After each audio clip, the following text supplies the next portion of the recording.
welcome everyone. I'm very pleased to introduce our speaker today, Professor Jorgen Sandberg.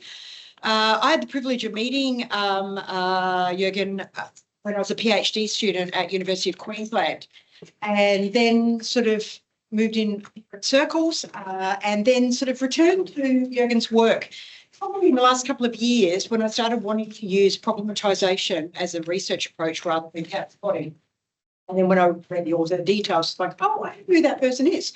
And then we've got a number of our students here who are using that approach. And Rochelle uses the problematisation approach in the HDR units. So I thought it would be really helpful to bring Jorgen down to, explain things a little. It's a bit of a mind flip. I think shifting gears, and I still unintentionally find myself defaulting back to gap spotting. And what you'll find is that the higher ranked the journal that you go, the more that you need to use something like problematisation, and it does actually make your contributions far stronger in an article. So if you're aspiring to publish it, tier one sort of level journals that are the very top, the super A stars and the A stars, then you really need to know this approach. So Jorgen is a professor in management and leadership, has done a whole bunch of different articles. I looked up his Google Scholar profile. So you've got a H index of 46 and over 22,000 citations. And I noticed that there's over 3,000 citations just from the one paper. And that's the problematisation 2011 paper. And then the other one has got over 1,000 citations. So if you want to get papers really well cited, come up with a new way of doing things and a method that seems to work. So we're very pleased to have him here. If you would like to catch up with Jorgen over the next day or so, please just make a time with him. He is available for consultations to talk one-on-one about your own projects. So he'll be here today, and then tomorrow we're doing a workshop, I think in the morning, where we'll actually, bring along your own work and practice because it looks great. But when you got to do it yourself, it's not quite as easy as what it first appears. For the people online, welcome. Please pop your questions into the chat. I guess we'll figure out whether or not we ask them as we go, probably, and Margin will be, our driver in that respect and read the questions out for you. So without further ado, welcome, and over to you. Thank you so much, Rebecca. Great to be here, and I'd love to go out and give talks. Is that too noisy? No? It's perfect. I just close the door. Like echoing.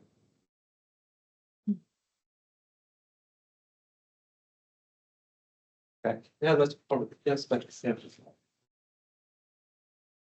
Yeah. To share the slide. Yeah.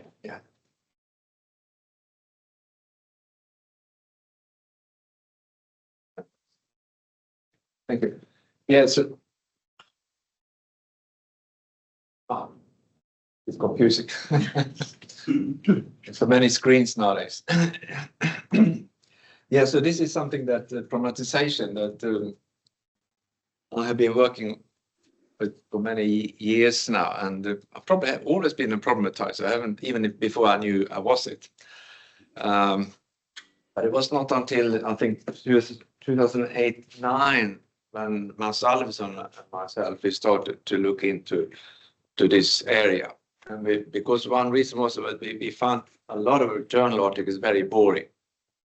And what are they doing? They don't seem to be saying anything new, sort of. And so we looked into what's going on there. And one of the main inspiration there, I think I even mentioned that article, is Murray Davis. That's interesting.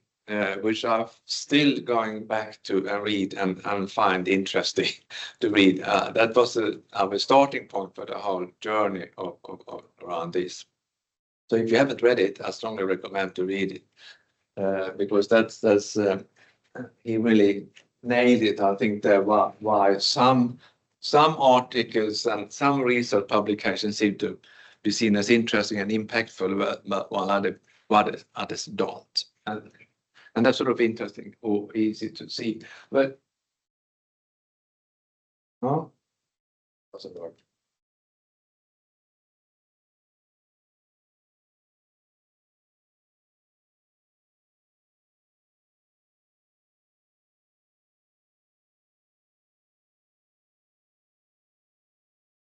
Okay, and not even that. Sorry.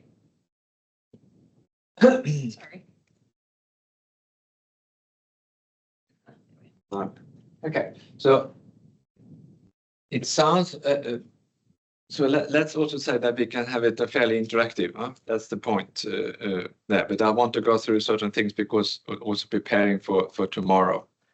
But what I would like to talk about, just to set the scene, looking at the state of the art, how we are faring today, and then go more and more into problematization, which most of you have looked at. How many have not looked at this problematization? So there are a few people who don't. So, and there are some people who looked at it in detail and even worked on that. So hopefully I can get some balance there. And please ask questions all the time. So this is what I want to look into, and then finally go into for preparation for tomorrow, because that's the point. You can lead from this into tomorrow, and we're trying to work with this more practically. There, I think that's often what is missing. And I like what Rebecca said, that we should have a workshop on the practice as well, because I can do 2 hours workshop and that's great, but then people, how do I do this now? And of course, you will not able to do that completely after tomorrow either, but you get more to work on that.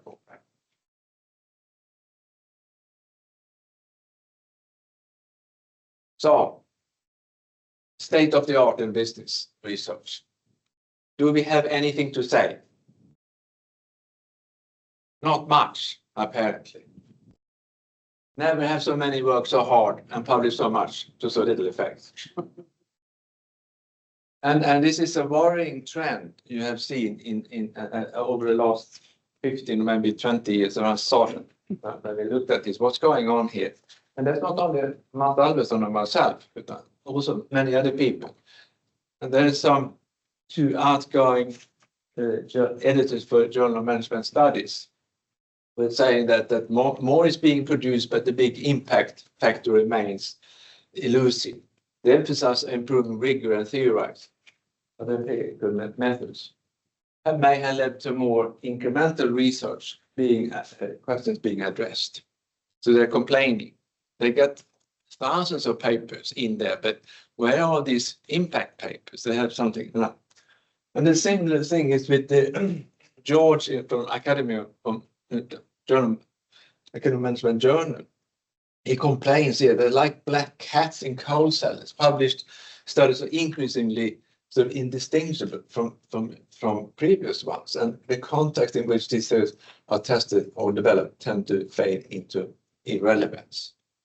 So he's unhappy. This is the top journals, and they don't get these things.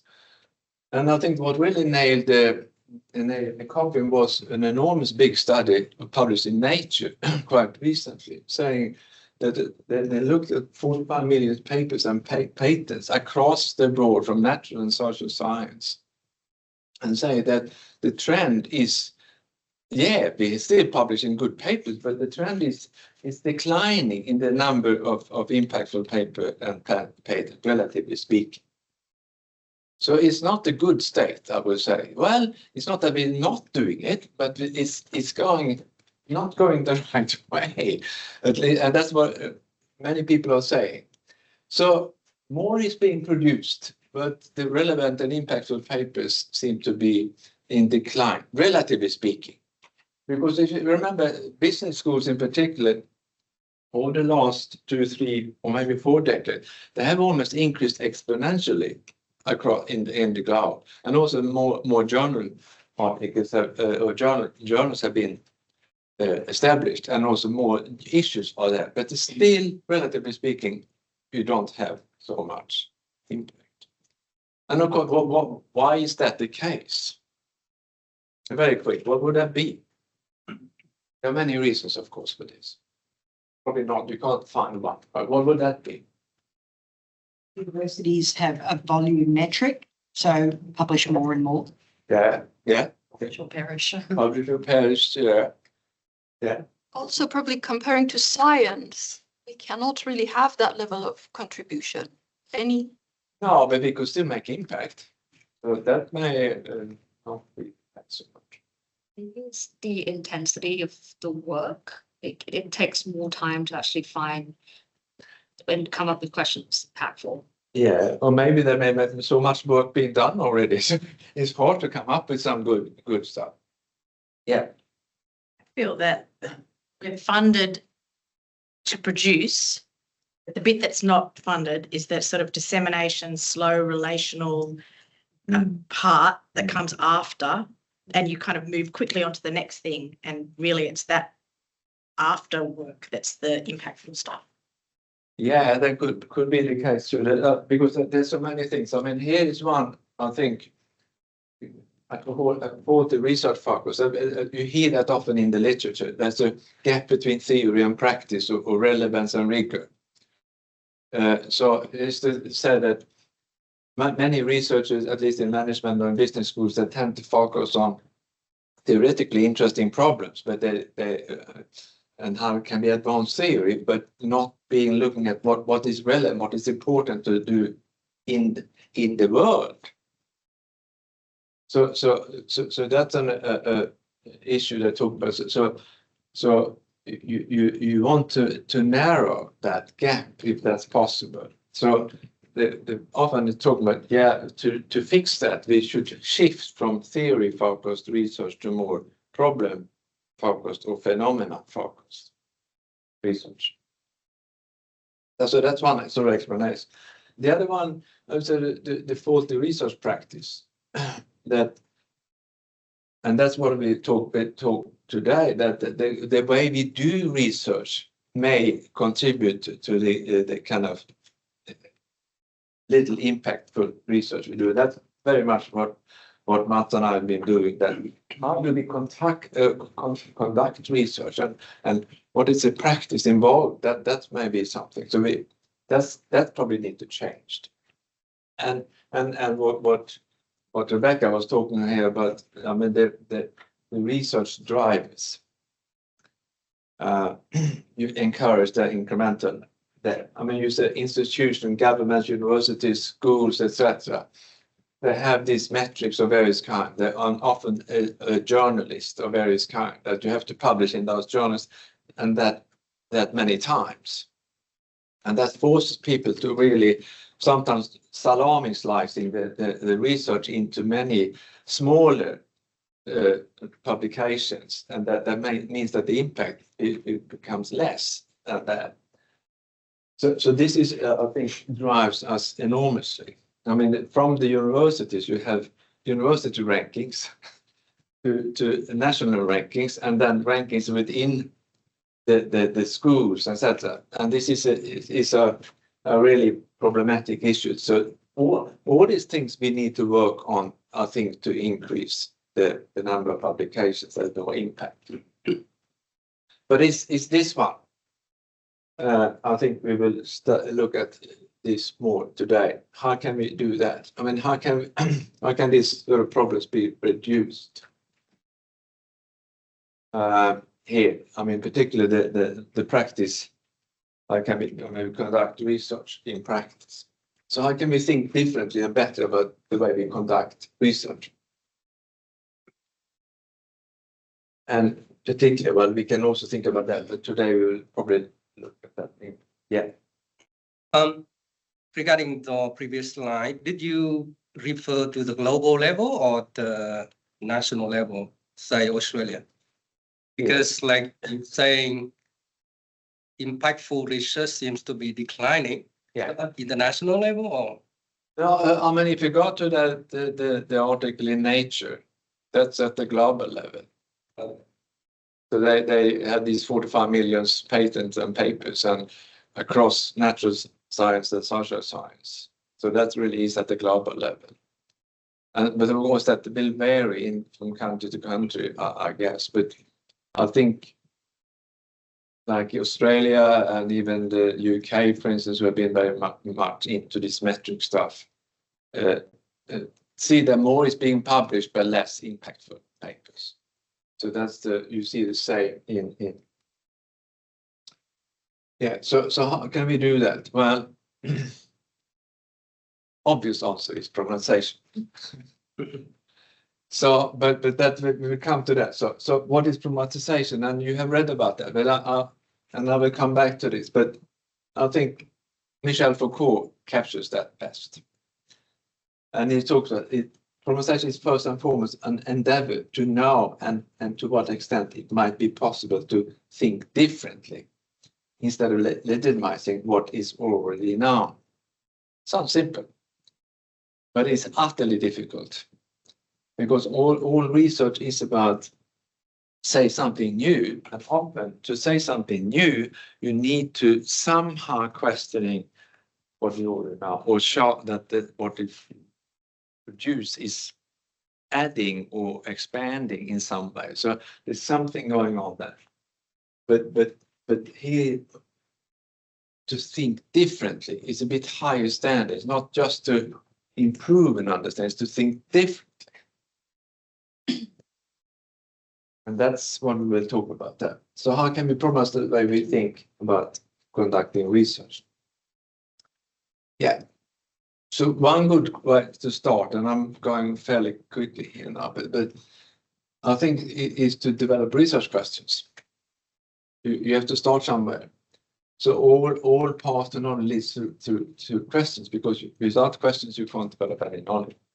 And so at least what Gadamer says, that they provide the basic direction and in our knowledge development, and then point at what research design we should do and methodology, and define the theoretical contributions or research we'd like to do.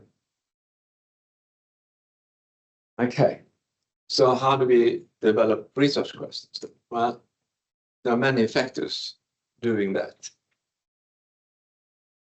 I don't know where do you get your resource questions from?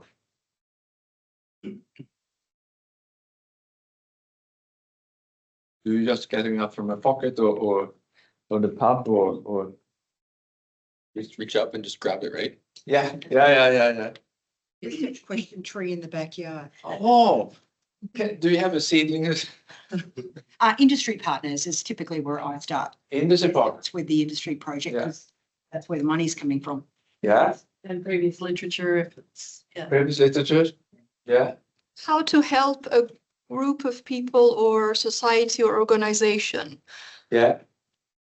So that main question. So who is the target audience? What do they? You maybe want to help someone. You may think there's gender inequality in society. I want to fix that. Which would be, yeah, and The that's research the drive. industry problem you see, or the industry problem you're told either Yeah. way. Yeah. Yeah. So they can. Yeah. I think also forward thinking about how changes are taking. I mean, it's a fashion and a fad category, but Yeah.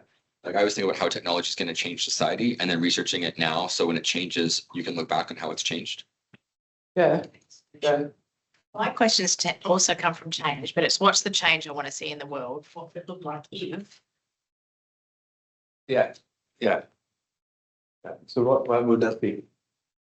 Knowledge interest, probably. Yeah. Yeah. I mean, they often guided by something. They can be all kind of very sort of, yeah, fixing inequalities or sustainability or making more money or whatever it is that we want to do that. And that's all important. But what I want to get at is that, yeah, the sources for our questions can be from many different sources and kinds. But that you always end up in the wall of existing literature. Because the next time you're okay, I want to fix inequality, I want to make more money, I want to study change, but okay, what do we know about that? Before we can continue, we need to ask the literature. Haven't we looked at that question before? So we need to ask how much we understand, or hasn't that been addressed before? That is very obvious, but it sort of filters I mean, your great question sort of is filtering in. So you need to look at that, what these studies are doing. So you need to engage with existing literature before you can say what I want to study. And that's you shape it. So you have a preliminary research question, but then when you engage with the literature, you see, well, maybe some aspects of that question have been addressed already. But okay, there's a gap, or here's something issue that I want to do, and I want to fix that. And so now you can make the question more precise. This is exactly what I want to do, and not other. So you can see, you can always foresee the contribution to the literature. So that's what we're saying here. Irrespective of the research, how you formulate in research question, it is in the crafting of the research text that the final research question is constructed, which is the one that specifies the actual contribution. So even if you have big questions, you can sometimes and can revolutionize the world, but it's in the research text that you have to communicate this, and that's why it becomes very important. Does that make sense? So how do we generate research from the literature? Yeah, well, we know that, don't we? Here's the advice from the most prominent researchers in the world. Here's one, Michael Pratt. Talks about that obviously research questions should be derived from the gap in the literature. What else can you do? And then the very authoritative person, Johansson from Administrative Science Quarterly says, if you can't make a convincing argument that you are filling an important gap in the literature, you will have a hard time establishing that you have a contribution to make to the literature. So that is the advice you're given. Because what else can you do? So gap spotting is the thing.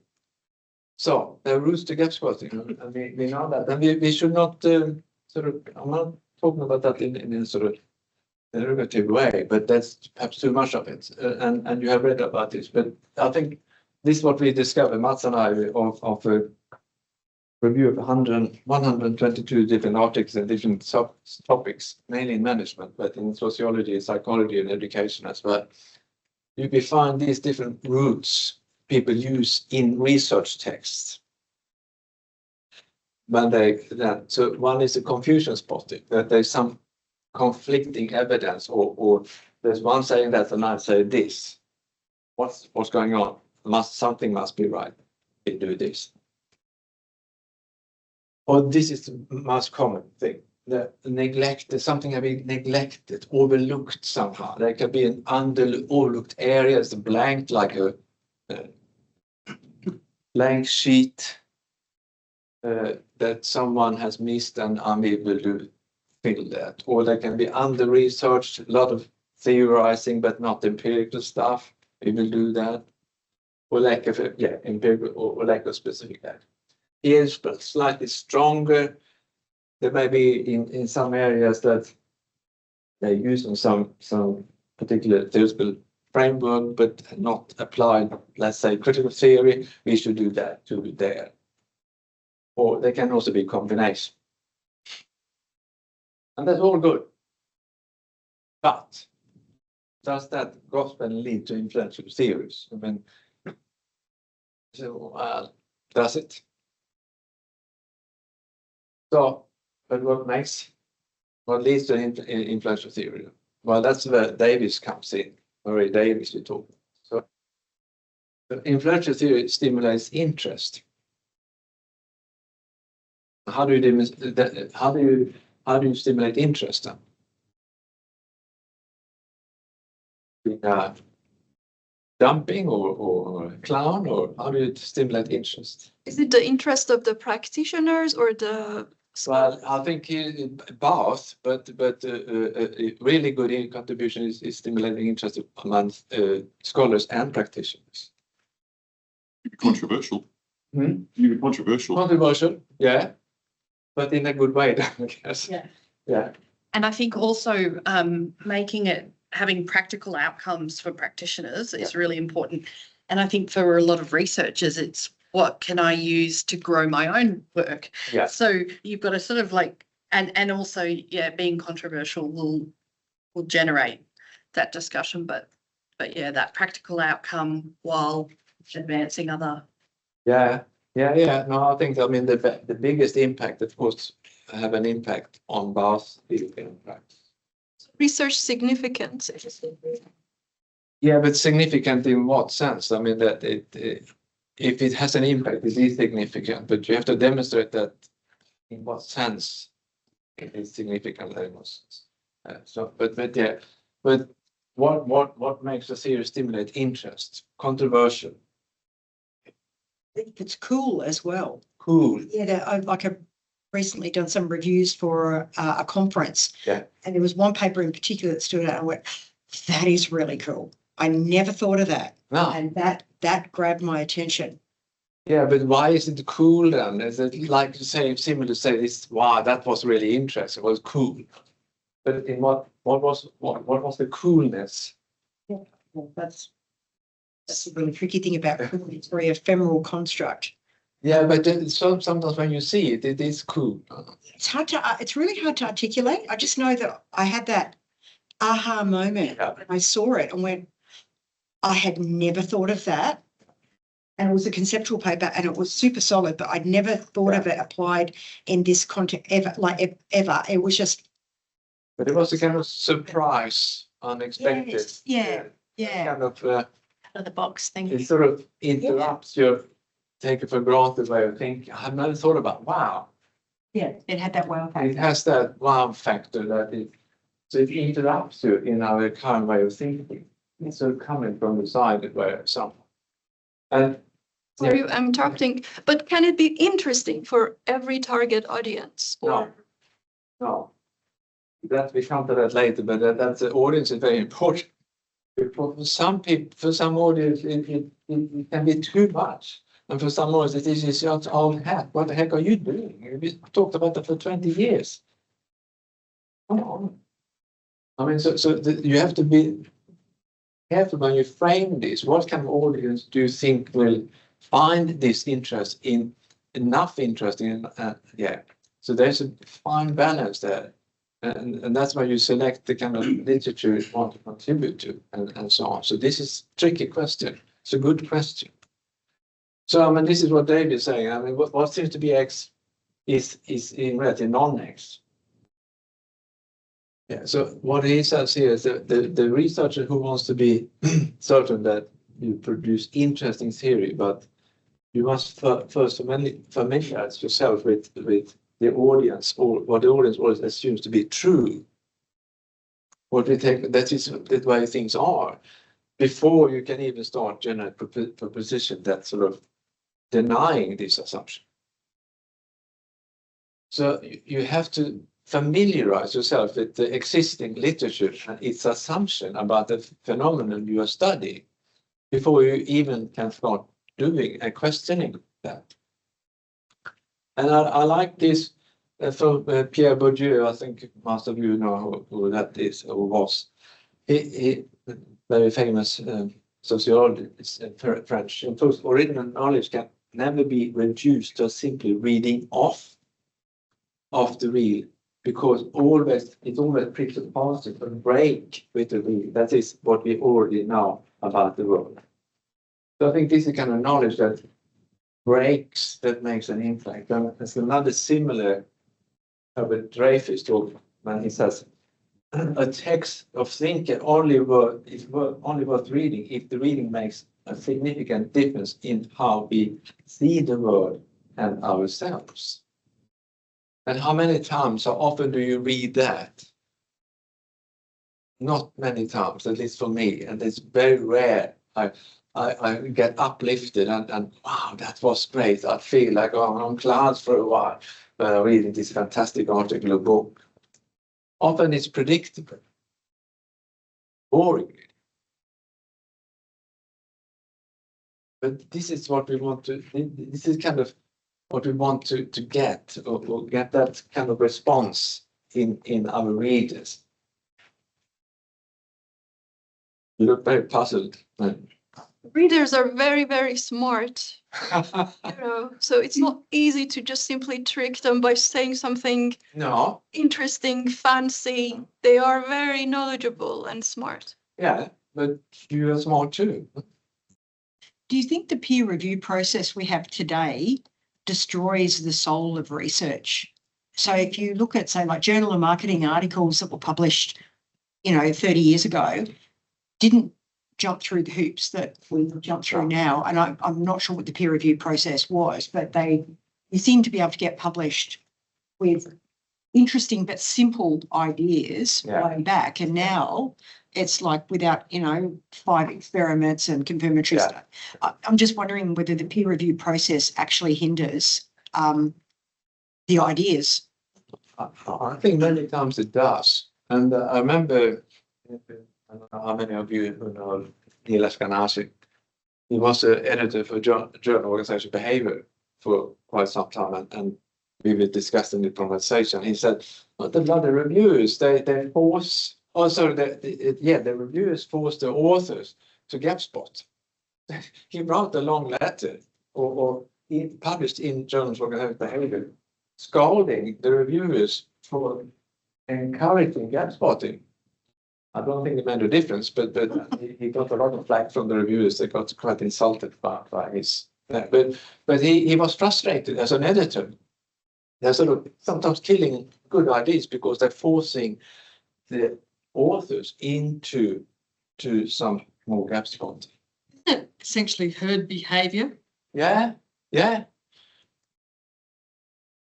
So it also has to do with the conventions, how we write journal articles, that even if we have some groundbreaking idea, that is sort of framed into gap spotting. So you undervalue it, undersell it through that. And that's something we can talk about more, but it's a tricky thing. But at the same time, if you read the Academic Management Journal and very top, they want bold. They say that. So it's a kind of hypocrisy. Till the reviewers. Yeah, till the reviewers. And now you have to look at this and really, really engage. Yeah. I was just at a conference in Finland, and we were actually talking about, a couple of us were talking about a piece of work that I did with a co-author that was a bit novel and a bit different, and probably was problematisation really, now that I reflect on it. But we didn't publish it the traditional way. We published it when Rebecca was journal editor of Journal of Services Marketing, and you did a call for the associate editors. This was before you worked here. Did a call for the associate editors to write thought-provoking pieces. We wrote a thought-provoking piece there like that then became, like, it's since become bigger than it was. Yeah. But we were saying, I don't know if it would have got published through the traditional routes. And and it wasn't that it was a bad piece. It was just that it was taking a different approach. And I think this is something that I've been talking to other editors also, once and myself talked to that.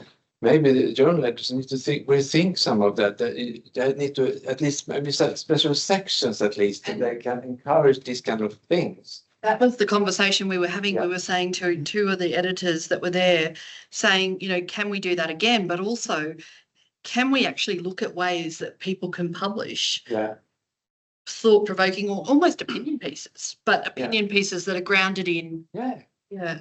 So I agree with you. I think it is the reviewers are sort of wanting to see the same things, but you haven't got evidence, you haven't got this or that. And then those new ideas. Or the conceptual paper would be great if you just put some empirical work behind it. Yes. But doesn't it, don't you need to question the purpose of journals? Isn't one of the function of journals to police the boundaries of a discipline? In fact, the things we're picking as a flaw that needs to be improved is actually intrinsic to how journals function and what their role is. Yes, boundary writing, keeping the herd together, stopping breakouts, sitting on innovation, making sure it doesn't get published. It depends on the editor, but the editor is under the remit of the publisher. The publisher wants to make money. So the publisher wants X number of journal articles published. And so if you've got a high target, you need to get stuff out. Whereas if you've got a low target and a high rejection rate, well, that brings you up in the ratings, and then that automatically precludes journal articles that might be a bit odd, weird, you know. It's a confirmation bias process happening. Yeah. It's continually reinforcing itself. Yeah. And selection of reviewers is a critical part of that process. Being part of that journal tribe, you've got to be conforming to the world as the journal currently sees it, not being open to shattering. The thing is that we ourselves, we are the journal editors, we are the reviewers. I think we have, if we want to, we have the capacity to change this. And I think that that kind of discrepancy between what they say, we want these bold papers and big ideas, but then they kill them often in the review process. I mean, yeah, let's face it, to be really honest, there are not many good ideas coming in, but that has to do with, it's not encouraged. If we want to survive the review process, we may have to frame it in a particular way, and then. So, there is a journal called the Journal of Controversial Ideas, where you can publish anonymously. I've never attempted to publish. You can also put your name to it later. So if it does well, you can sort of go. The only person who knows who has submitted it is the editor, but you can publish it anonymously. And it was started out of Oxford University. That's really clever. Yeah, so He risks it for the scholar. Journal of Controversial Ideas. You've still got to make it rigorous, but it's things that, you know, you could get sacked over, or an activist group might hate you for, or, yeah, and you can decide whether or not you are anonymous or not. But yeah, it was started by sort of a rebel bunch of Oxford academics who were shitty with the publishing system. It started about 6 or 7 years ago, I think. It appeals to me. I've just got to think of an idea that I want to run in. I don't know if it's ranked, and I don't think they care. It's not the point. Well, that is the point. So if it's about Yeah, because, for example, as part of my confirmation, I have to be able to submit to a Q1 journal. But there's obviously like a very clear criteria, even though there's encouragement like, oh, think outside the box, do things that other hasn't done before. But with the journals, with the papers in my field, I've noticed that there are papers you have a higher chance of publication if you put in a certain citation, even though that citation has now been proven as false. But they still keep putting it in. That's because you need a job at the end of it. I think it's once you get into your career, if you don't care too much about promotion, you know, yeah, it's all the other extrinsic levers that are locking us into this process. Peter Singer is one of the editors. Oh, Peter Singer is one of the editors. yeah, it's got some pretty major. I've always wanted to send something. I just haven't thought of any. That's great. I also have some thoughts around if we're trying to break out these sort of siloed boundaries of knowledge and do transdisciplinary. Journals are very siloed and it's on one topic, so that's typical. I think a lot of people, academia is quite it's not very steady, and so people gatekeep to sort of say, well, I would say that, but also I think the slowness of the publishing process. So we submitted something 2 years ago, and it's still going through the system. Well, that might have been novel 2 years ago, but it's probably not novel now. No, that's the topic, I guess, but that sounds highly unusual. It would have been nice if publication at conferences is not quite accepted as high ranking, but seen as pretty much equal to what a Q1 journal would be like, because for the other conferences it might take shorter time for the idea to get out, for people to start talking about it, as opposed to putting it in the journal and waiting for 2 years, like you said, until it becomes like, oh, someone else has already published about it, but I might have the idea first. It kind of like the novelty of it kind of dies out over the year, as opposed to if you go to conferences, you might be able to hear about the ideas sort of firsthand with presentations and stuff. But I mean, it's easy to enter into a blame game, and it's them doing all that. This prevents us from doing all this good stuff. But I think a lot is on us as authors too. we can do better. We can do, Rebecca said earlier when she introduced me that if you want to publish in these top tier journals, I think they do accept papers that actually are groundbreaking or seen as that, but they rarely came into them. And maybe why this may be discouraged, but I think we struggle to create these bigger ideas and bigger breaks. And that's, I think there's a lot on us too to work on that. Otherwise, we just say, well, it's them, it's not me. I'm good, but just if they can open up, that's a better space for my fantastic ideas. But I've been reviewing for 20 odd years at least. And so honestly, I will reject about 95% when I get it. That's not, where is the idea? This is the first stage. Where is the idea? I don't see it. Or, well, there can be many other things, but for not that. But there are not many of these good ideas coming across. Add something on? Yeah, sure. It's just kind of, for good idea to come about, you need time to actually look at stuff around you and then to generate that ideas. For example, early career researcher, like PhD student, we are on a timeline. So the time that we spend to learn everything and come up with it, it's very limited to what we can do. So it's kind of like we're kind of encouraged more by that deadline to follow what is already done before, that is confirmed that will get you published. So it's harder for early career researcher to actually think and feel like we have control over the situation. It's sort of like, I mean, these drivers, I mean, you have a journalist who has to publish a certain number of articles. That puts certain stress on you. And so you said it's slow, being a slower researcher, a slow professor, I mean, this is discouraged. But I mean, maybe it's better to have one good idea in time instead of 10 sort of neat, indistinguishable things that doesn't say anything. So many schools do that because it's not only the schools, because universities want to have this ranking now and stuff. So it's a vicious circle, but still there is space for this. So yeah, from gap spotting, so you can maybe have worked out how gap spotting may be problematic. It's not only problematic, but it seems to be sort of, you say that it's you can have identify small gaps and fairly medium gaps and really big gaps in the literature. You see here, I'll take the road as existing literature. It's already established. Is that you're driving on that and you improve it.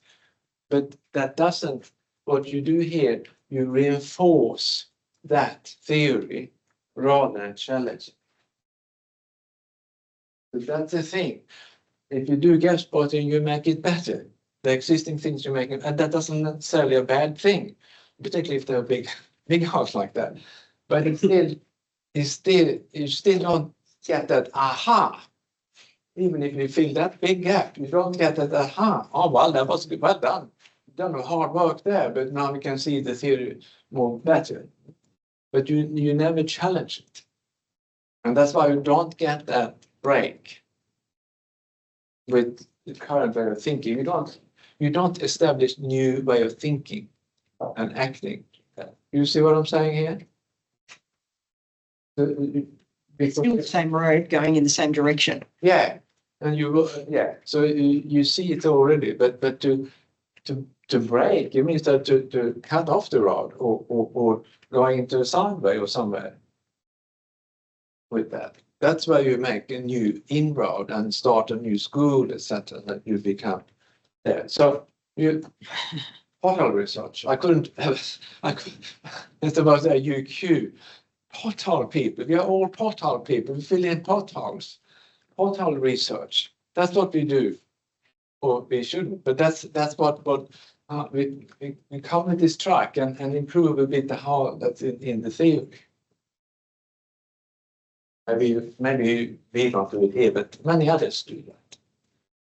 So, conversation with there are new theories. So I come back to this. I'll read it. Problem is this to endeavor, I say that, to know what extent to think differently and instead of legitimizing what it's already now. And so here the focal point is not to scan existing literature to get, but to eliminate and challenge some assumptions underlying that. And why is that important? Well, assumptions start as always. We can never ever study something without assumptions about the phenomenon we are studying. So without an initial understanding of the phenomenon, we would have no idea what to look for, how to design our study, and what material we should analyze and theorize about something. So think about authentic leadership as a thing we study today. So how would you go about studying authentic leadership? Well, you have to have an initial understanding what hell do you mean by authentic leadership. So we want to study authentic leadership in Canberra University, in North Canberra. Can we find that? Where do we go and find authentic leadership? How can we study that? Come on. So it's the phenomenon which is important, not the name attached to the phenomenon. No, this is something we call authentic leadership, and we want to develop. There's a phenomenon. Some leaders are authentic, we say, and so there's something that exists. We call it authentic leadership, and we want to understand more what that's involved and what was made up. Don't assume though that being authentic is good, because yeah, we can. it was pretty authentic. Sorry? I think there's been leaders who've been dreadful. Oh, yeah. They're very authentic. So I think there's Adolf Hitler was very assumption that if you're an authentic person, yeah, that's a good thing. But what if being who they are is actually a bad? Absolutely. Yeah. It's also unpacking those other assumptions about who's the leader. What is it, positional? Is it title? Is it person? Is it what? Where are you looking? Looking at all the places that nobody's looked for leaders. Yeah, but even if that's very good. I mean, but if you assume, let's assume for the sake of it, there is something we call authentic leader. But I mean, how would you go about studying that? We should know about its nature. Is it something which can be learned, or it's? Yeah, but how do you study it? I mean, point is you have to have some initial understanding what the heck it is. Is it under the chair here, or where should I go out here among the coffee thing? Where do I find it? The successful leaders to see what characteristics they have. Characteristics? Yeah, but now you say that so authentic leadership this person has certain characteristics.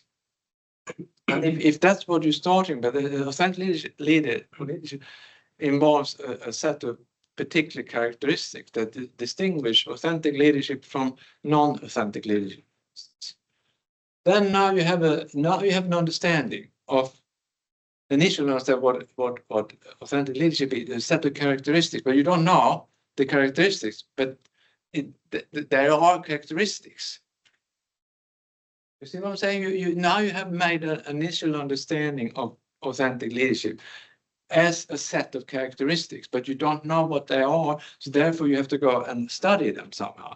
So you go and interview people, leaders and followers and whatever, and you come back, you see there is some pattern here that these people that people say are authentic, they all seem to have similar characteristics.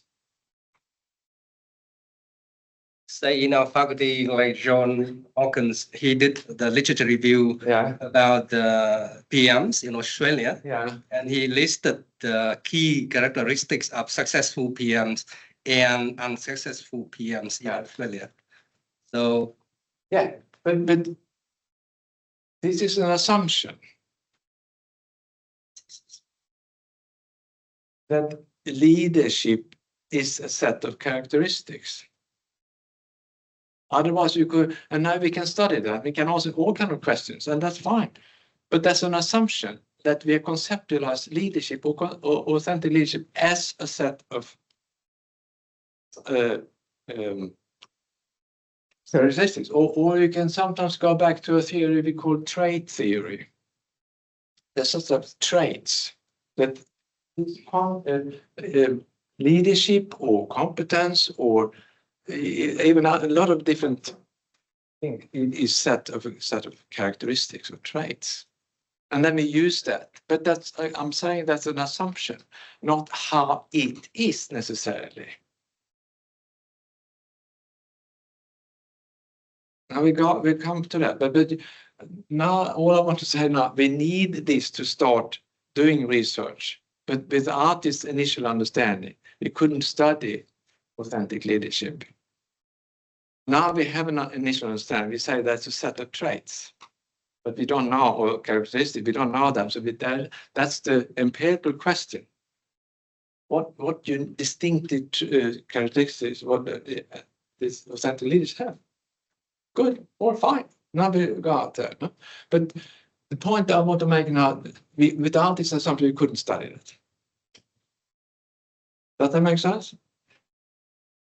So what then types of assumptions can be relevant to problems, and how we can identify them, and also lead to more interesting research. And you have seen these assumptions here now. I'm talking about that, but I will go through a bit more here. So the first one is that trait or in-house assumptions. That's a smaller set of assumptions that you, within a particular school of thought, so that they are shared and accepted. And if you continue now with the leadership thing, but let's assume that leadership is seen as a set of traits. And let's assume that they also say that good leadership means that you have sort of technical knowledge of the domain you're in, high communication skills, etc. But then someone will say, well, that's right, but there is also, you need a network of contacts that is even much more important than the other ones. So they're not ignoring the other traits, but this third trait is more important. That really makes the difference. So what have you done now? You have challenged to some extent the existing literature on the traits, and you have sort of added a new trait and said, well, that's more important. So there's a challenge, an in-house, but you have not challenged the trait theory as such. It's still traits, but you have added a trait. Do you see what I'm saying? You look a bit puzzled. You with me? Okay, so then we go to the root metaphor here. And we can see that in many contexts that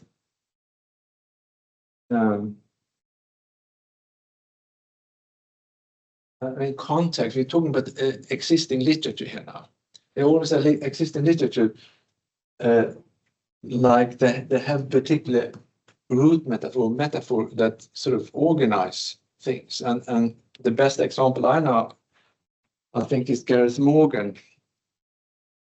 He talked about organization studies, organization theory, and early on it became so ingrained that organization is a machine or an organism. So a machine with cogs and functions and outputs and inputs. So the metaphor machine took over, and it was not any longer a metaphor, it becomes the organization. You have to see how it functions, all the cogs and machineries, input, output, resources, etc. So that guided a large chunk of and also the organism is another, that's an organism in its environment and so on. And that forms a metaphor for, but it's a metaphor, it's not how it is. And Gareth Morgan started playing around with that. You can think about organization as culture instead. Then you start to see something different. Organization is not a machine, it's a culture with values and norms and sagas and stories that makes up the organization. And then you start to see all the meanings and differences there. Thinking about University of Canberra as a culture, then you start to see it in a particular light. Huh? But then you can see organization as a prison. It's possible too. Think about University of Canberra here. You have the cells here and the guards going up and down, and you start to see other things. What am I saying here? That often in the literature, there's sort of dead metaphors or implicit metaphors that if you can grab them, you can see how a lot of big literatures actually are organized by that metaphor. Thinking that, what's his name, John Searle, he's a philosopher, he's I think not dead, but he made a point about in psychology and the study of the mind and brain, and he looked at the history of how the metaphor of the mind has changed with the technology. So when the telephone was a switchboard, then the brain was like a switchboard. So psychologists were using that, what that's going to be like a switchboard. But then when they come to computer, then they become sort of computer and information processing apparatus.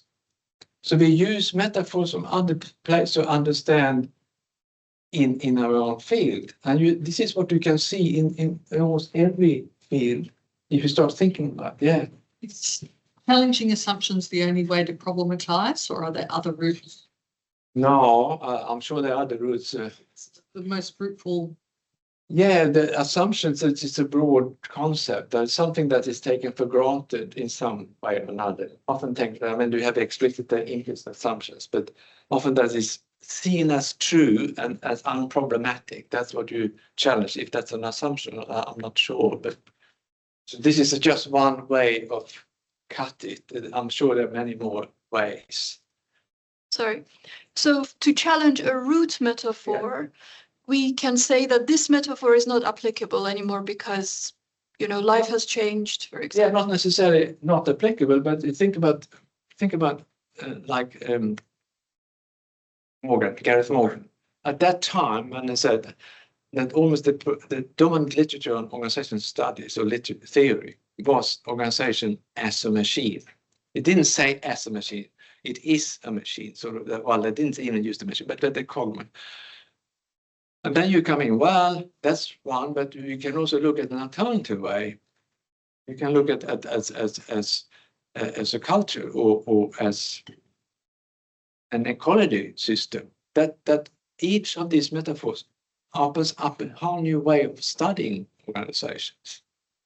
So it's not that it's wrong, but it gives you a new way of thinking about it. Introducing new metaphors. Yes. And you can also use our metaphors or new other metaphor critique. Is by shifting, trying to work with metaphors. One of the most powerful conversation tools, I would say, metaphors. And metaphorizing things. In a more recent book, Matsamari metaphorized the entire research process. From the researcher to writing text and contributions, because I often think about just that data collection. What the heck is that? That's a dead metaphor that you go like mushroom, you collect the data, put that in your basket and go home and no. But that metaphor governs us very much how we study, how we do research. But think about it in different ways. Some people talk about empirical material or constructing empirical, and that gives you another very different sense of that. Or if you think about yourself as researcher, am I the truth teller? Research is a truth teller. Or if you see yourself as a provocateur or as an activist, that gives you different views of yourself also what you're doing. So we are stuck in metaphors in many ways. And I'm just saying that the existing literature is underlined often by particular metaphors, but often it's not implicit or it's not explicit, but implicit. And if you can uncover that, and often means we have to go outside our field or thinking about alternative metaphors. So paradigm assumption. What is that then? Yeah, well, it's often ontology, epistemology, but particularly ontology. Yeah, you want to say it? No? You both? No. But it's often that we make assumptions about the reality we're studying. What is the reality made up of? And we're going back again to the leadership. What is authentic leadership, or what is what is that made up of? Well, a set of characteristics. Or yeah, so what does that mean? That's an ontological assumption. We make an ontological of how that is working, and you can say it's a kind of substance ontology. That the social reality consists of a set of entities, humans and tables, and I think, and those entities have certain properties. And then they sometimes they are independent, but they interact somehow. They're causally related. So that's an assumption, and that's fine. And then you study that, but then you can also think about leadership, not in that you can say leadership is if you adopt a becoming ontology, a process ontology. Then leadership is not an entity; it's a process. It's something that is enacted in our interactions. Even trust. We were studying trust too. Trust is not an entity necessarily from a process perspective. It's something that we are trusting. It's enacted in our relationship, and then we disappear. That it's gone. Gender is another thing. It's not a thing. It's something doing gender. People say we do gender in our interactions. So gender, trust, leadership is an ongoing accomplishment. The same with organization. It's not something static. It's something that we, day after day, we do as an ongoing accomplishment. We have to work hard to maintain gender or organization, etc. That from a process perspective, you see it shifts. Huh? So the same leadership shifts to something quite different. Studying that. And the ideology it's more that it's not neutral. I like the I think in the paper we had, what's his name? Sievers talked about motivation theories, because at one stage was a lot of motivation. How can we motivate people so they work harder so we can make more money? So it was self-evident that people need to be motivated. But he says, why do people need to be motivated at all? And he says that in indirect critique in the way the work was organized, because it was chopped up in small units and people got very bored because there was a dehumanizing sort of. But he meant that if the work is sort of rich and interesting, that people are motivated internally. So it was a critique there, but the current research didn't think about that. Now, how can we understand how people motivate? We can motivate them like a hand and they motivate harder. But that doesn't need to be the case. I guess there's something with leadership for leaders. How can we lead be better? But we can perhaps also, why do we need leaders? Maybe not. In the academic world, why do we need leaders? But that's sort of taken for granted. We need leaders. Leaders are for good. Not always. I'm just, the way of questioning it is helps you to get out of your sort of ingrained thing to think. And the field is of course probably the trickiest one, because that's the entire field you're working that across different paradigms even. That's kind of the floor of the field that no one questions really. That's how things are. And this is hard to find good examples, but I think we talk about Herbert Simon. At that time, Herbert Simon got a Nobel Prize in economics for boundary rationality. The idea was that people are not rational, or they don't make that, but boundary rational. They only get in enough information they can make a sort of informed decision, but not necessarily, but good enough. And to me, that sounds self-evident, but for the economists, that was groundbreaking. So it was across the field as it was in management organizational studies. More modestly, you could perhaps argue gap spotting is a field assumption. This is how you produce knowledge. Because it cuts across from the most positivistic, quantitative-oriented research to the most sort of post-structuralist, disruptive researchers. They're still all, at least when they frame it in their articles, they go back to gap spotting to large extent. One of the struggles I have with applying these assumption categories, I struggle between what is the difference between in-house and field assumption. Like I get, the others seem clear enough, and Yeah. when I'm sitting there going, I can spot what the assumption is that I want to challenge. Yeah. But then when I go to categorize it as one of those, it's like, oh, well, we've had these debates. Yeah. I'm not sure you need to categorize them all. As long as It's just to get it. yeah, this is just a kind of help, a kind of toolbox you can play around with, but that there can be other, the assumption you challenge may not fit in any of these necessarily, but you still challenge it. I'll come to that, but do you have the problem with this one? No, it's just that sometimes I'll have an assumption. I think, is that an in-house assumption or a field assumption? And then I can't tell.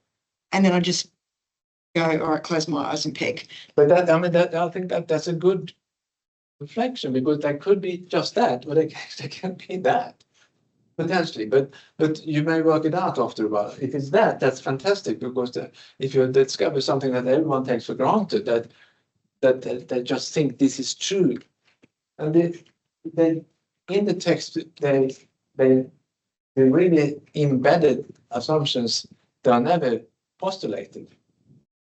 They are unpostulated. They're just, this is how it is. So they don't even say that just leaders have traits. And so they don't think about it. So that everyone takes that as a starting point, the initial understand. We come more to that. So I'm thinking probably theories from psychology, because they have implication in other fields. Yeah. Like marketing, consumer behavior, organizational behavior. So maybe challenging them would lead to some sort of field assumption, which can have broader contribution across different schools, not just psychology, but also work and psychology and etc. Yeah. I mean, psychology and also influence economics and marketing, for instance, a lot. Consumer behavior is seen as an individual thing. It doesn't need to be that. We have challenged that quite a bit. But I'm not sure I can go in there. But if I had time, I would see that. But that's pretty much. So we can have a continuum here from low to high impact. And this, of course, can vary, but I think this is a trend. So low impact to high big impact. And if you have in that small gaps, to medium to big, you have sort of increased impact. But when you start to challenge the assumption, you break with the way we currently think, then it's more likely that your work will be seen as interested and cited and used. But because you provide a new way of thinking and understanding of something. So that's why it's encouraging to try to work on this.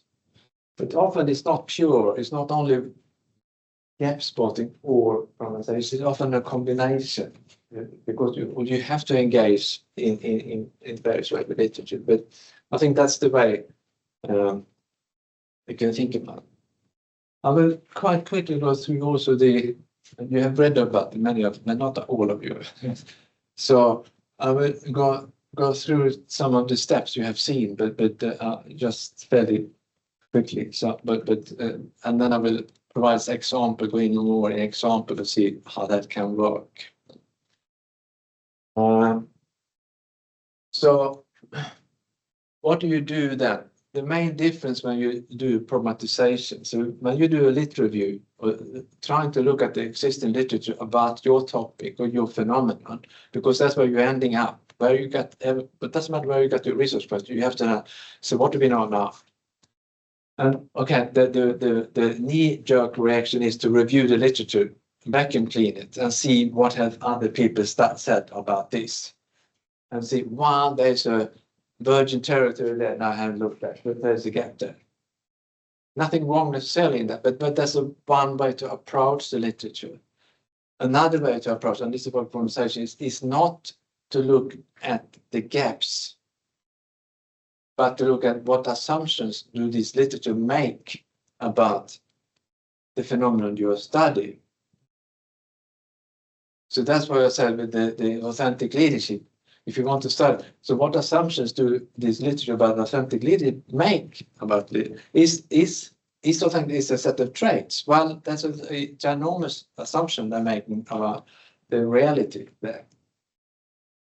So it's a shift in focus from when you review the literature, not gaps, but what assumptions do they make about that? And often it's not about, it's more to look at the key references in the field, the dominant that people almost refer to all the time. They are the one you need to concentrate on. And dig deeper that. Then you can find these assumptions that the other people in the field also are in.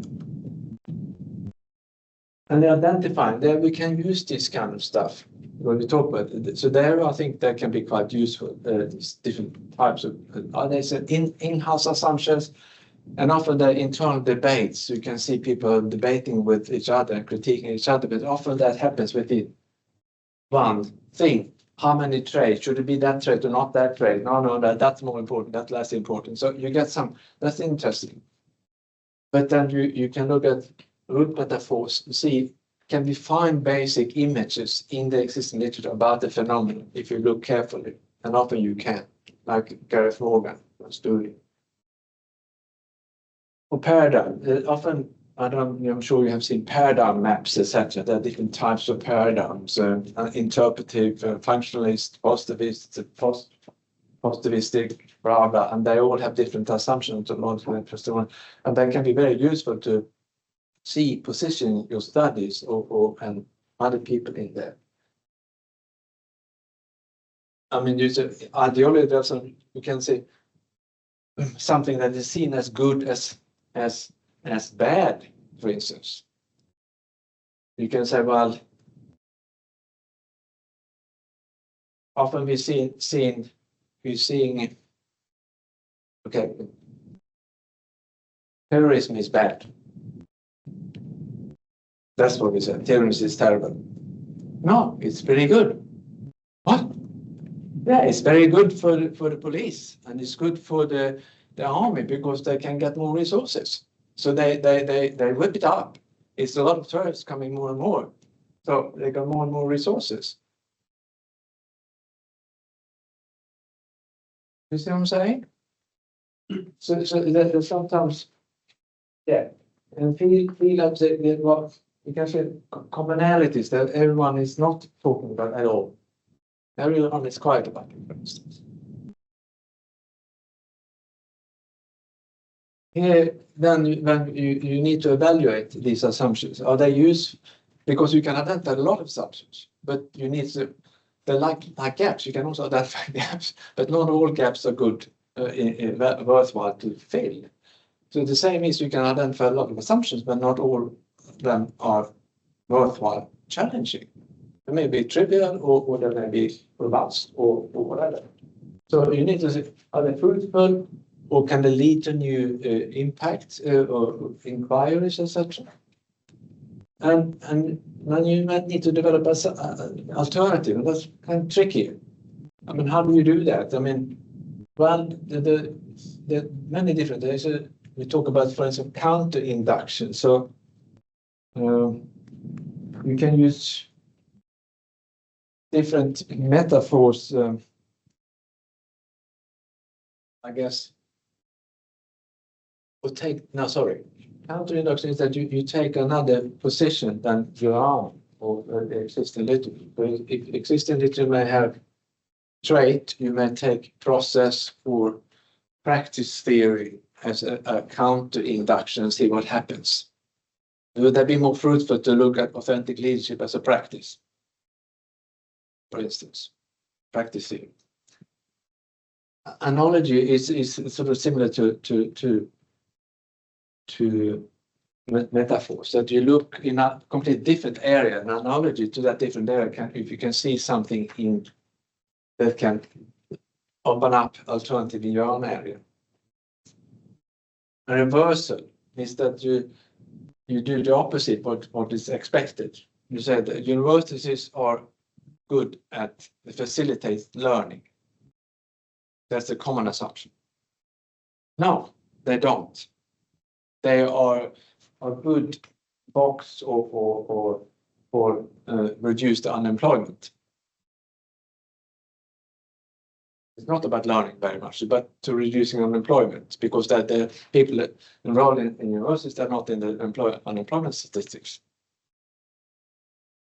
It's a great truth in that. So you see, it's a matter of being involved, playing around there. And then consider and that's when you come to the audience. I mean, typical one, but multiple audiences.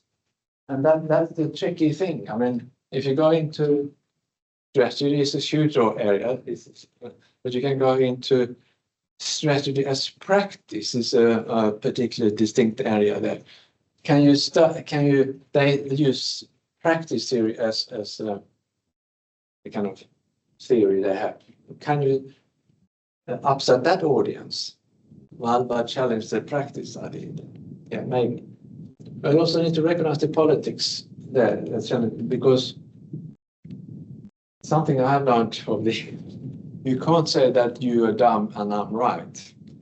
That I learned very early on that in my review, because I said they got it all wrong, I found it the right thing. And now, no. That's not how you say. You have to kind there have been very good research of building on this, but we need to do something. So you need to acknowledge other people's efforts, which I think is completely right. I was ignorant, but you need to. Mats seems to be of another view sometimes. You need to provoke hard to upset people, to shake them. And I think he's right sometimes. You should not only be so kind, you should sometimes shock. And you write something more forceful way. And evaluating this, will it be too interesting? Yeah, so this is the famous Davis idea that we have developed into this one. I don't know if you've seen that, but the assumptions, the new assumption ground, will that lead to the kind of aha or not? And I think it's high degree of interestingness or low. And if you don't challenge any assumptions, it's obvious. We know that. Okay, we fill the gap, but so what? Next paper. If you go there, it's absurd. That you challenge almost everyone, all assumptions. They have just, I'm not talking to you, you're bloody idiot. So that doesn't work. So you ignore. There's something here. You challenge some assumptions, but not all. So they're still with you. So you get that break, aha moment. And you hear, you get, that's interesting. I don't hear what you said. Have you read that paper? That's cool. Yeah, you get that genuine feeling when you read something. That's what you want, but you don't know that in advance. You think you have some new interesting stuff, but you have to test it on other people and so on. So that's before you get there. That makes sense. So, we have an example. People have values. Isn't that right? How many of you studying values? What study was that? What study was that about? Oh, it'd be when developing personas, Yeah, segments, understanding the values that people have and how that drives their behavioural choices or. yeah, yeah. Consumer have values, okay? Consumer behaviour. Consumer behavior. Anything else? For motivation, not necessarily value characteristics, but related to interest, need for autonomy, need for independence, relatedness, competence. Yeah, they were linked. And the fact that they are context specific, we don't always have them depend. Yeah, but that's sort of that individuals have values is a very commonly accepted truth. So the consumer behavior or in organization study, organizations have values, and you can study the value and also leaderships, leads have value, leadership style in linked to values. There's a lot of studies on values or values about immigrants and yeah. So could we think about values in a different way? But not all individuals have values. Right? Say bad people, for example, they Have bad values. they creating troubles for others, so they don't have values. Say Oh no, I think they will have values too. But Still have values? Very different values from you. Hitler had values. Assuming that values are good. Yeah. You have a value that rights trump your rights. It's a value. I mean, like individuals, like they create like You value happiness. negative things to other people or society, like say robbers, say, or killers. I don't think they have values. They do. Have a value that Depending, are you killing because on the spur of moment? Is it like premeditated? Is it because someone has done you wrong and Is it you justice? serve revenge? So that is how they view justice is delivered. That's value. No, I mean like illegally kill people, kill other people. Well, I mean, depends what you mean by illegal. I mean, That might be their path to happiness. or their value could be it's a very dog world. So Yeah, someone's got to do it. And Say soldiers, right? When they go to battles, of course they have to kill other. Yeah. But like if they illegally kill other people, so I don't hear from but who determines what is illegal and what is not? Is it normative or, is it universal? So, if you're using the criteria of it's illegal, well, what is legal and illegal changes over time, right? And it's usually normative. Or it can be embedded in some religious system like Judeo-Christian or whatever. So where the values come from. you could argue that like criminals, but it doesn't need to be murder, but if you go and rob people and break in their house and say, well, these bloody rich people, they can. I'm a poor guy. I do what I want because I think that's it. They're just It's true to be. yeah. So they justify. For example, Robin Hood, he brought people, poor people. So he has value. He thinks that wealth should be distributed I equally. mean, you cannot disagree. Committed an act. Yeah, you It's cannot. like a criminal, technically. Yeah, you cannot disagree with people's value, but the point here is that people have values. That's the assumption. So I'm asking you, can you think about something else? That is that a truth that we can't is so hard in stone, so we can't. There's a hierarchy. I think another assumption is there's a hierarchy of values. Could be, but that. Some like even. But then you said you can have hierarchy of values, but to me, I have a hierarchy of values. Some values are more important than others. Yeah. But that's still I have those values. Can you think something else? Collective groups have values that can be different to individuals. Yes, okay, but then you share the. Yeah. But Instead of have, it could be learn or something else. yeah, you learn values, but you still have them. You learn it from your parents or thing. But you could have an alternative. You can have several alternatives, but hence one. Individuals don't have values, but they take value positions. So values are more as a tactical resource for corporate actors. Would that be then if maybe there's a collective privacy? So someone else's actions affect your privacy. So their values determine what happens to you and therefore shape your values. Not sure. Good assumption, I think. Yeah. That's part of what I'm doing.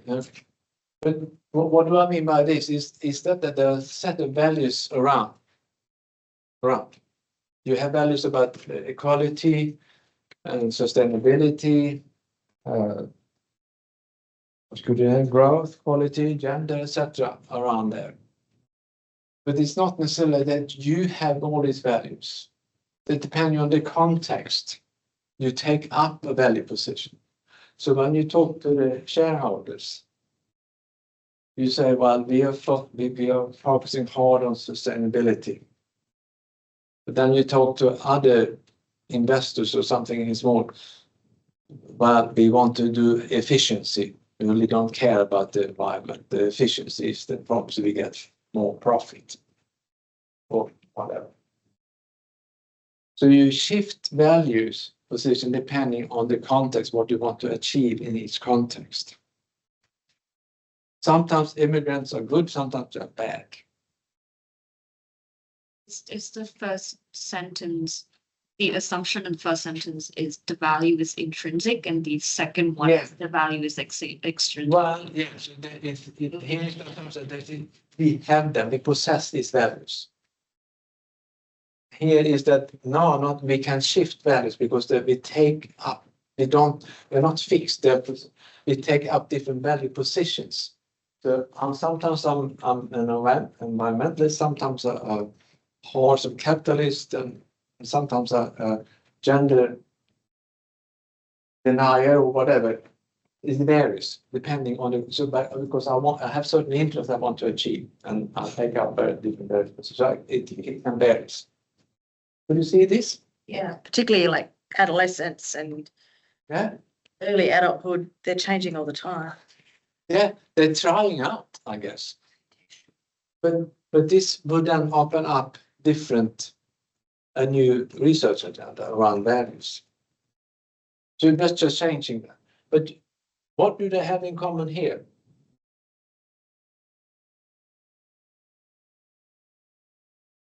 Value exist. Value exists, that we assume that. Since there's individuals there, value something belonging to an individual, even if they're sometimes possessed, sometimes it's changing position, but still individual. But you could also go to another that is rather big discourses in society, political discourses, economic discourses that actually generate the values that you then are taking up these values, but it's not necessarily your values, but you have been fed with these values, and that's how it works. So you have another alternative there you can think about that. You see how you can start to think differently about quite simple things as values. That we all thinking about it. As we go out and investigate, people have values. No, we can then question that. That's a fictive example, but I can imagine if you just do something like that, you could potentially open up a new area. Does that make sense? Marsha, you a bit. I'm just thinking of probably another way of looking at value. So we have aesthetic, spirituality, those are also values. But then it's which of them you as a person think is more important. So it's different from, I think, individual value, or they're probably different types of values. Or are they individual values? Well, again, it becomes, of course, I mean, discourses, you can have religious discourses, political discourses about what is good and bad and so on. So, but the question is what should you study there? But it's not just that you go out and run surveys and think that's as simple as that. But if you do this, then you can have very interesting studies, I would say, how people actually shift. Is they're not they are not consistent. Okay, let's go one step more. Formative competence. This is what I did actually in my thesis without knowing how about competence. But anyway, competence is one of the biggest concepts in many areas. Organizational studies on work performance. Without competence, you can't perform anything, individual or collective. So this is a big thing. And this is, I don't know if you know, Frederick Taylor, scientific management, father of scientific management, talked about that if we have an answer to the question what competence is, we could then know what to focus on and what to do in improving performance of individual groups and organizations. Because why do some people perform better than others? While they have distinct competence. If we can understand what that is made up of, we can recruit those people, we can train those people and to become better. So everything is very good. So think about that now. You study competence, or now we talked about authentic leadership, but now we're studying competence. And you want to study something here. Leadership, teaching, research. You need to have an initial understanding of competence. Otherwise, you can't study what is a competent teacher, what is a competent researcher, what is a competent blah, blah, blah, blah. You see what I'm saying here now? Yeah. So without that, you can, so then we go to the, then we need, let's say we're interested in understanding competent researcher, for instance. Then we go to the literature, because we know to have an idea what is competent. And what do we find? The dominant view here is what we call in the human source management, the KSR, the knowledge, skills, attitude, and other characteristics. And this is a key definition here for opposite. So competence is something underlying characteristics, a characteristic of a person, which may be a motive, trait, skill, aspect of one's self-image or social role, or a body of knowledge he or she uses in accomplishing specific work tasks. You're not happy with that, right? I don't know. Whose perspective? Yeah, there's a lot. I just ask more questions, I think, that come from it. Yeah, but I mean, it's the same. You are not interested in leadership competence, whatever. So you want to study what it makes up competence in leadership. And here you need some theory or some idea of what competence is. Otherwise, we can't study competence in leadership.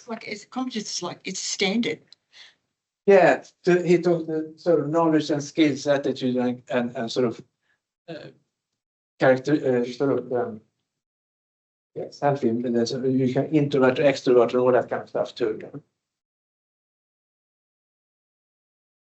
But based on whose perspective? So is it my perception whether I have those character skills or somebody else's evaluates? No, so this is the starting point for you to be able to go out and study. If you're, as I say, interested in competence and leadership, you want to study that. You need to have some theory about competence is in general before you can study competence and leadership. And let's assume now you know that, but a good leader, he or she needs to have particular skill and knowledge and self-image according to this definition. Then you go out and design your study based on that. You ask questions and you look at for these things, and you come up with a set of characteristics of that leader, and that leaders make up that competence then, because that's what the definition says here, the theory about leadership, theory about competence, what competence is.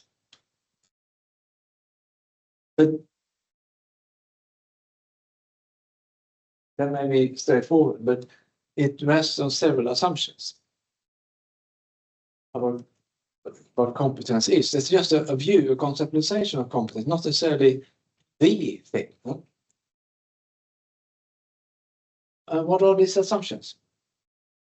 What can be assumptions here? That's what I'm asking you. But can you identify? That's a characteristic of a person, is an assumption. Yes, I would say so, yes. That characteristic can be a motivation. I mean, motivation and characteristic in this definition are seen similar, but to me, motivation is not a characteristic, is a force. No. No.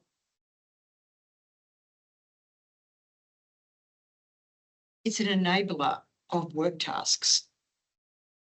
It's an assumption. What do you mean a competence is an enabler? No. Yeah, well, just that last bit, it uses in accomplishing specific work tasks. So therefore, Yeah, is it an enabler? She uses this set of traits and characteristics to accomplish. Yeah. You apply them. Or enable. I was wondering, like, maybe they are more individual related, like factors. But how about external factors? Say a person may have good competence, but the person don't have a chance to showcase their Yeah. capability. Yeah. Yeah. No, but that sort of may be excluded from this. So it seems very sort of bounded to the individual, not to the external factors. That's what you're saying. Yeah. Yeah. Would this skill be an assumption? It's kind of assumed that the person has a skill to complete the work task. Well, that you need a certain skill for being a teacher, but we don't know what those skills are. That's what we need to.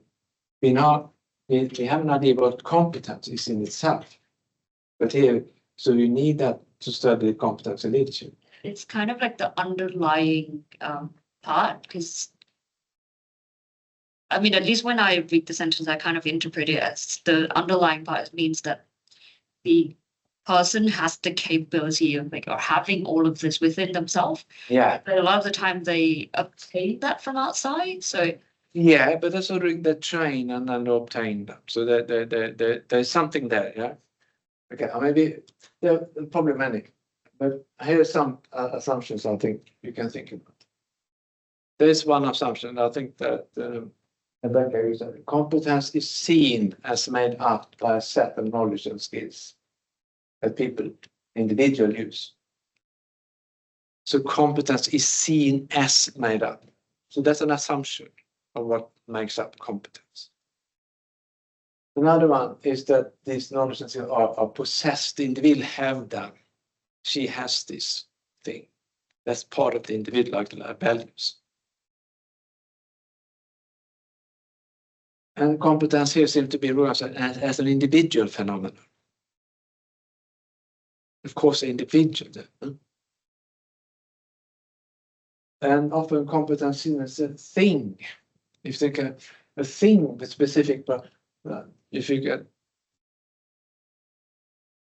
an entity, you can put on table and measure it or something. And I think that ontology, now we get a bit tricky here.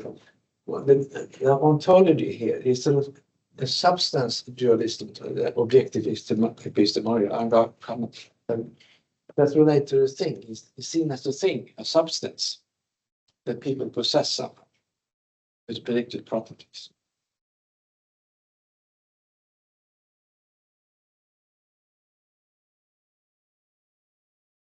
If you linked back, how we can partly classify these assumptions to based on what we did before. So this could be said, that's the kind of trait, or in-house. There's a lot of debate in the constantly what kind of traits or knowledge and skills actually make up competence.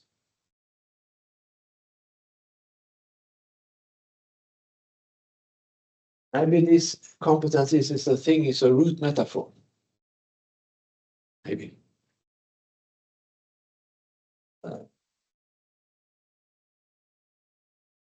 There's somebody you said that is external, but you can.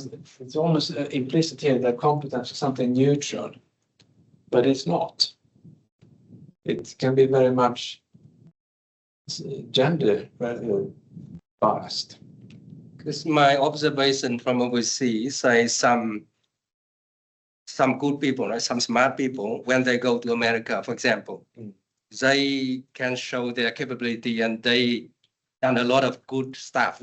But if they were in their original countries, they could not have a chance to do the work. No, it depends on how you evaluate competence and so on. Yeah. So sorry. Yeah. Here we say they have those abilities that people use to accomplish a task, but we don't know if they successfully do the task or not. The assumption here is, if you want to do some research or teachers or perform better than others, it's because they have a distinct set of knowledge and skills that actually are excelling from the other ones. So if you can identify that, the really good ones, and then say, then we can then train other people in this. So the question, why do some perform better than others? Because they have a sort of superior kind of competence. So what does the superior competence consist of? Well, a distinct set of knowledge and skills that people apply in the work. So the assumption is that the task has been successfully accomplished. And the question is, by this set of skills, it will be successfully accomplished. Here I'm going into challenge mainly this, because this is the basic. So this is the character. So what do they think their competence as an ontological, the assumption of that, it's substance dualism ontology. So how do they do that? Well, they say there's a person there, she has a set of attributes or characteristics, and there is a task there, a work that's separate from that person. So competence then consists of two separate entities, a set of attributes, set of knowledge, and possess that from the work activities. So if you follow this conceptualization of competence, and you're interested in the question, why do some people perform better than others, you will try to identify what are the unique set of skill set these really high performers possess. And if you can get that, you can educate people in these things. Nothing necessarily, yeah, but that's one. So, but in my work, I questioned it. So I had another assumption. I say that you can't treat individual and work as two separate entities, because I'm basing on what I call relational ontology, that we are never separate, they're always related to work or world through our understanding of work or world. So it's the meaning, the kind of meaning the work takes on for the worker that forms the basis for what knowledge and skills she develops. We take a very simple example. We take teaching. Most people here are familiar with teaching. What makes a good teacher? So here is not the other skills here, but people have different understanding what is teaching about, what's the meaning of teaching. Some people think teaching is about transfer of knowledge to students who lack these knowledge and skills. So the good teacher is someone who can transfer this knowledge to the students in the most efficient way, with clear PowerPoint slides, or communicate clearly, and then you measure to what extent this transfer has been successful in terms of exams.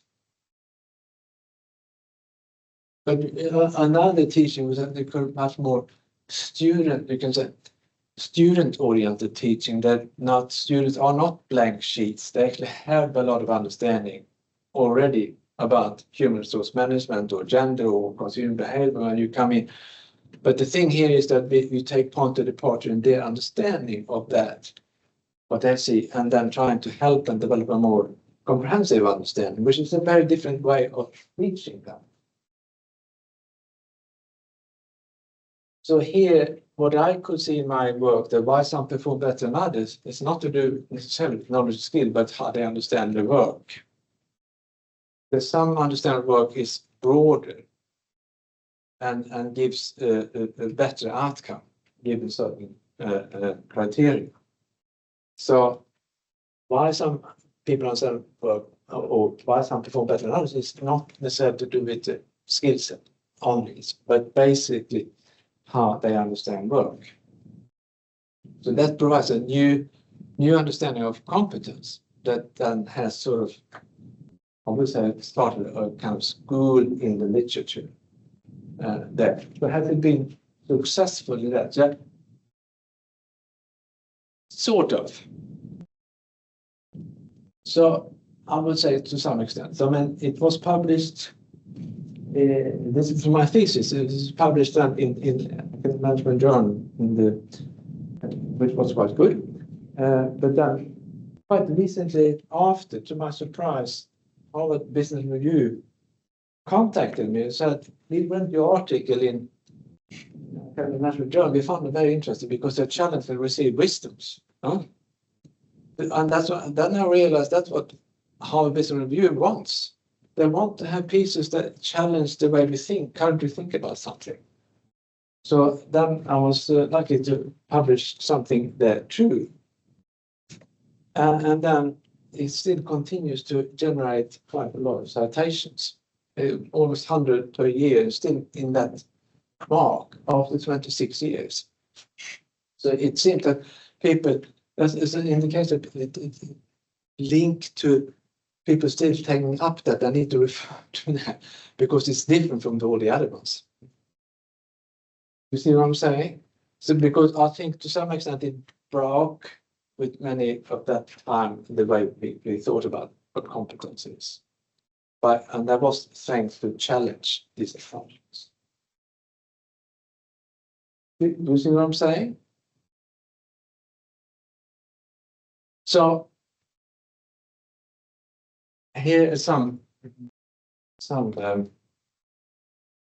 excellent topic.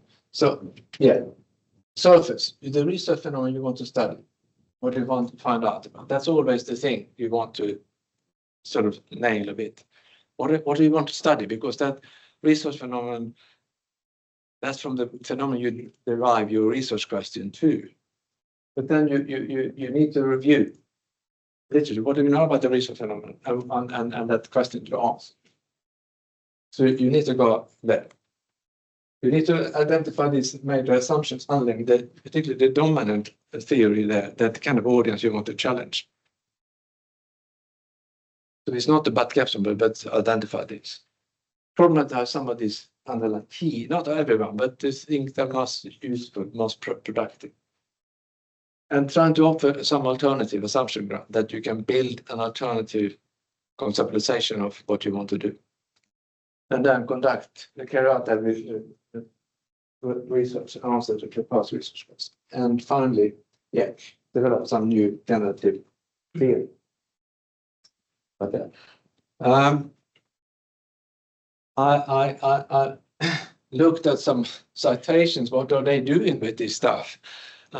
I found that quite useful, and I'm just listening. But you have a look at that. So what are they doing when they use problematization? If you want to use it yourself, think about what other people, how they use it. And you have everything from studies. Here's some studies using the entire problematization methodology. I'm not going through all that, but that's, it's sort of coming from many different even disciplines using that. So studies that look at sort of more particular assumptions like root metaphors, paradigms assumptions, ideology assumptions. How do they use that? I think that could be useful for you to when you're thinking about how you would frame it yourself.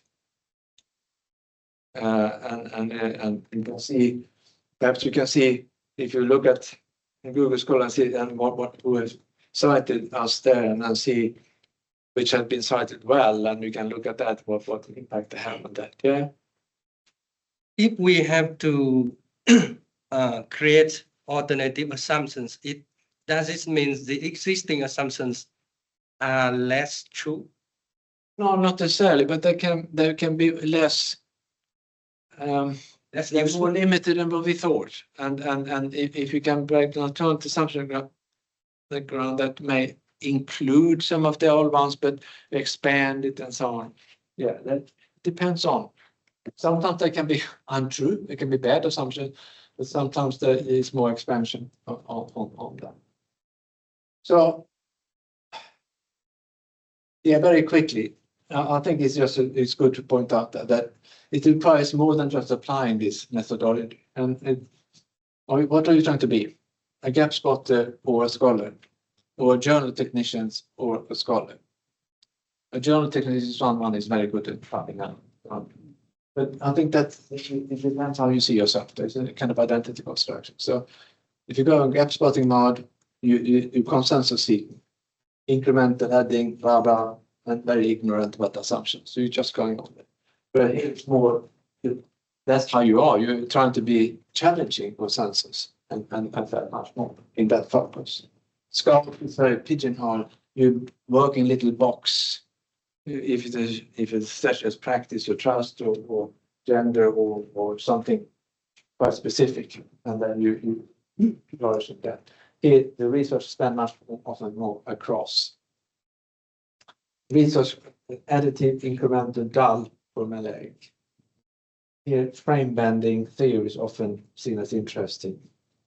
And publications outlet is not only journals, but also broader into books and book chapters. It doesn't need to be always. I think there's space enough. You don't need to always publish in journals. So some final advice before I go to next tomorrow. So here's important. You can be a genius.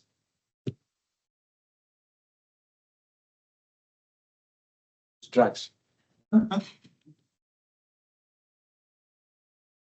do you do?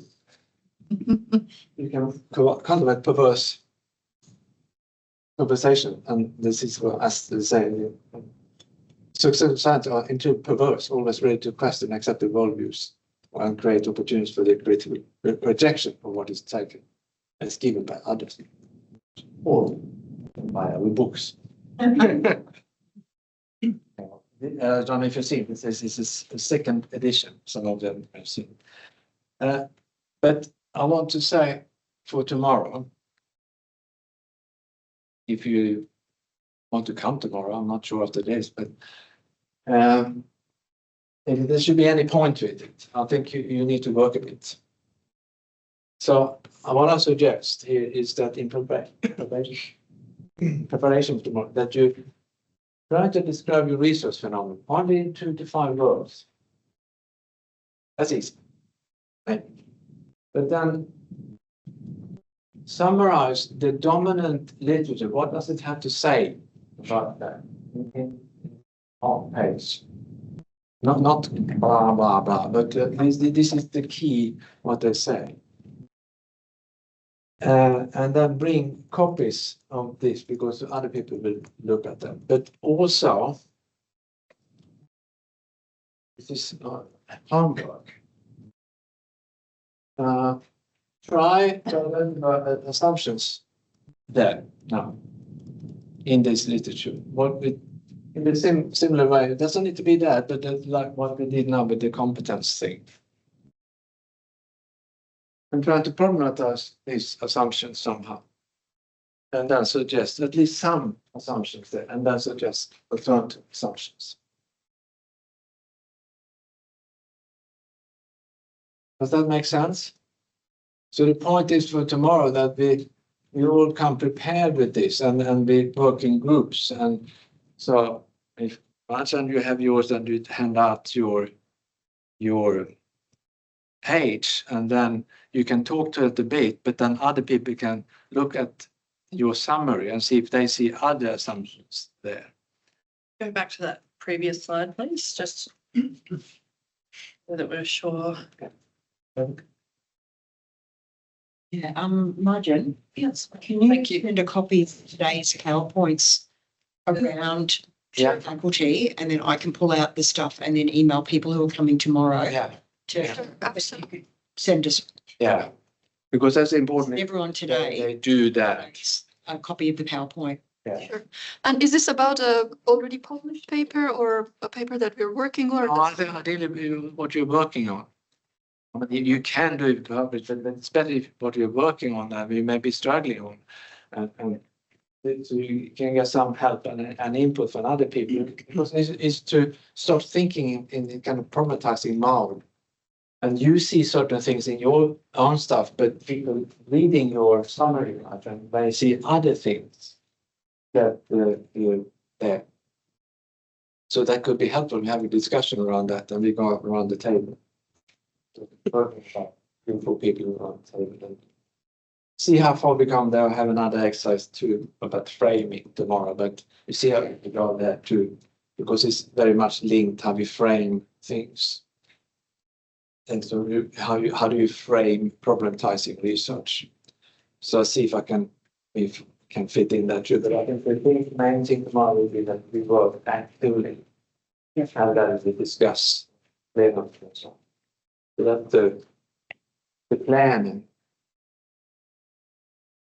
Thanks. So I think that was all for me, but I'm more than happy to have it. I know about 2 hours long. There's a lot of things. Maybe it was something new or something to think in a different way. What you thought about this? Are there any questions online, Marjan? There are a few, but there will be Professor Sheehy's presentation right after the word yours, and he's actually here. So how about we leave the question for tomorrow, possibly, but I will collect them and we can have a chat around that as well. Thank you. Thanks.